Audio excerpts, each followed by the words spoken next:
Excuse me. Tonight, Boston, from the jump, I felt they played harder. Again, first quarter differential, similar to the other night.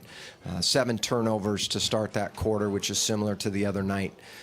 But they, loose balls, little things, even offensive rebounds early in the game as well. The little things were problems, and a lot of that added up throughout the entire game. So regroup, and we'll head back home for Game 3.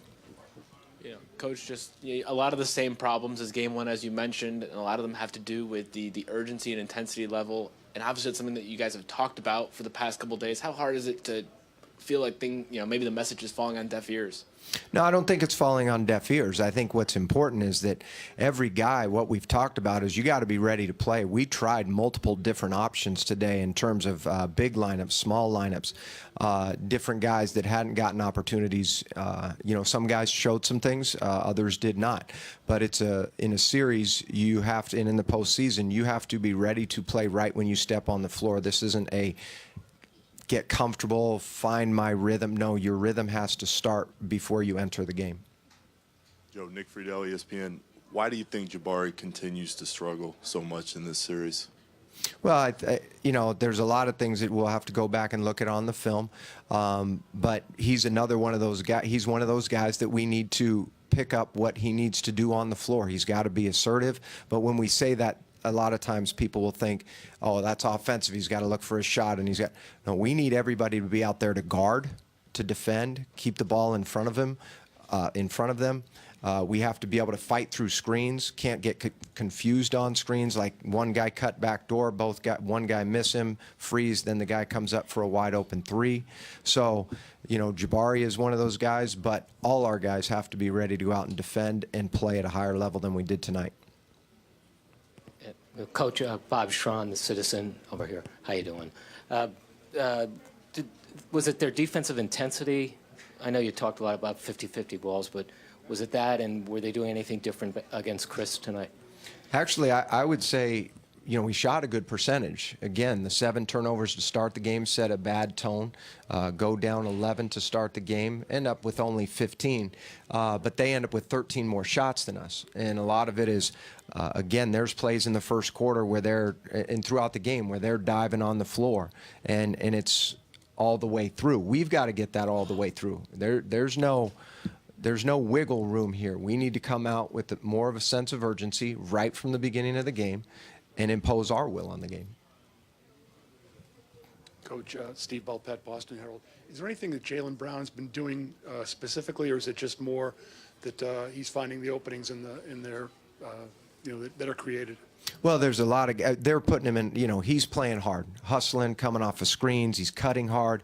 In particular, one of the plays that, like I just mentioned, he's the guy cutting back door that sets up a shot for another guy.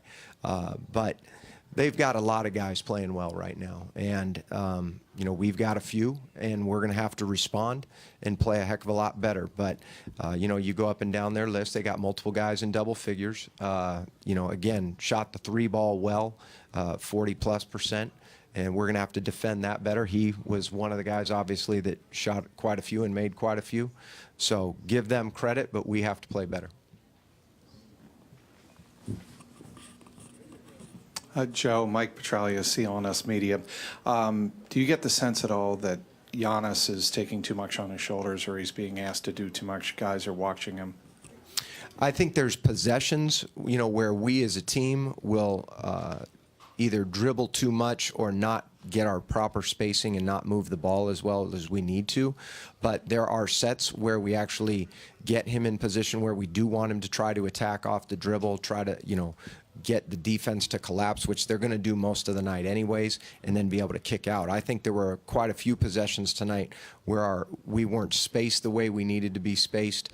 And when I say that, utilizing the corners, getting there, and then making sure we stayed there instead of either creeping in towards the basket or moving up out of the corner.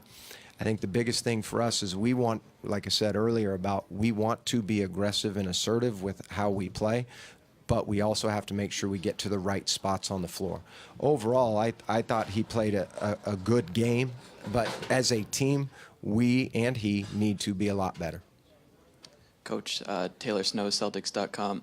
Boston just turned the ball over a handful of times all game.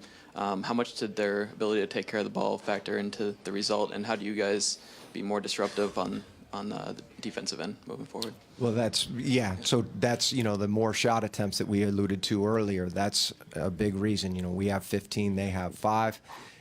We've got to do a better job. That's one of the things we do well. We disrupt teams' offenses with our length, whether it's steals, deflections.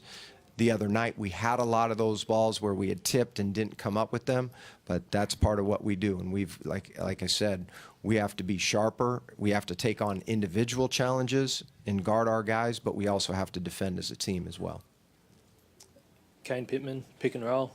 Joe, Chris obviously came off a great game in game 1, and he finished off well in the second half here, but he didn't get his first shot up until 6:17 to go in the first half. Is that something that you were actively aware of at the time and trying to get him a look, and what was the cause of that? Yeah, for our team, at the end of the day, I think Chris and Giannis played very well, shot the ball well. We shot 60% from the field. I think the biggest thing that we know Chris is going to find his shots throughout the game because he's a versatile player. There are sets that we will call for him, and we'll get him, he'll get his shots and get his looks. And we do want to make sure that early in the game he is getting quality looks. That having been said, I don't think our offense was necessarily a huge problem. At times, we've got to move, as we alluded to, we have to move the ball better. We have to make sure that we're trusting our teammates and not playing in a crowd. We've talked about that. It's the other end of the floor where, like I said at the beginning, offensive rebounds, which weren't as big of a problem in terms of numbers, but 20 second chance points. Like I said, I think our defense has to get a lot better. Not saying that our offense doesn't, but our defense has to get a lot better. Malcolm Brogdon didn't play in the fourth quarter at all. Just what goes into that decision, and how can you, and kind of, since it's the last question, what did you think of Shabazz Muhammad's play tonight? Yeah, that's what I would say is Shabazz had a good stretch early. He's earning the right to be out there. I think in the second half, I would say he wasn't as good as he was, but overall I liked what I saw from him. Sterling, I thought, came in and did a really nice job for us while he was out on the floor. There were a few mistakes, things that we can address, and we will as a team. But I think, in general, our bench, we need somebody to come off, and we're trying to, like I said, we looked at multiple options, multiple combinations of players, trying to find some answers to a lot of the issues that we addressed. And, I think a guy like Malcolm has to be ready to go, and I know that he will be.